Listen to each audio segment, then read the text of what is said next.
Let's begin this hour with some new and somewhat positive economic news. Wholesale inflation remained unchanged in the month of November. Dow Jones economists had predicted a 0.1% increase. So joining us now with more on this is Lori Bettinger. She's the president of BancAlliance and former director of the Troubled Asset Relief Program. I'm glad you're here. All right, so we do these reports all the time, and I think sometimes for people it's like, more numbers, what does it all mean? So how does this actually impact consumers?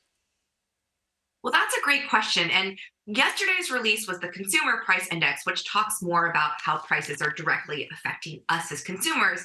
But if you think about it, that's half the story. The other question is, how are price changes, either increases or decreases, affecting, you could think of them as wholesalers or producers, which is how much people are paying to, let's say, like make a cake or something they're going to then sell to us. So it's the other half of the picture. And in this case, as we saw, it's good news. We're continuing to see less inflation. There was sort of no change in prices versus last month. And on a year-over-year basis, we're now under 1%.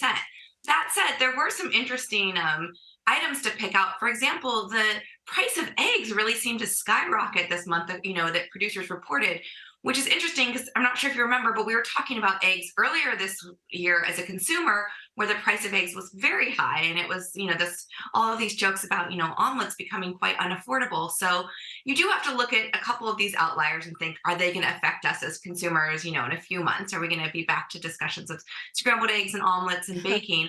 But, I think generally this is another strong report showing that we're getting inflation under control, which is great to see. All right, so every report thus far has had sort of indicated that we're going in the right direction, which brings us to the Federal Reserve. The Federal Reserve looks at these numbers to determine whether or not the interest rates are going to go up, down, or stay the same. If they look at this one, what can we guess they will do?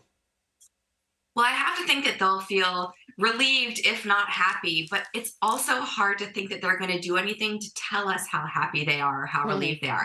We have heard time and time again, this sort of tempered optimism for this is a good sign. We're glad to see inflation coming under control, but we don't want to cry victory. We don't want to prematurely say that, these pressure on prices and increasing across goods and services, that's necessarily changed. So I think we're going to continue to hear sort of a moderate, posture where, they're going to say that they're glad to see the economy cooling as, they intended it to do. But I would be really surprised if we hear anything that's different from the past few months where people say we're still cautious. Because as you know, there's still so much volatility in the world. Things could come out of nowhere and drive prices up, for reasons that don't have anything to do with your sort of traditional economic topics. Yeah, that's a good reminder, Lori. Lori Bettinger, thank you very much. Thank you.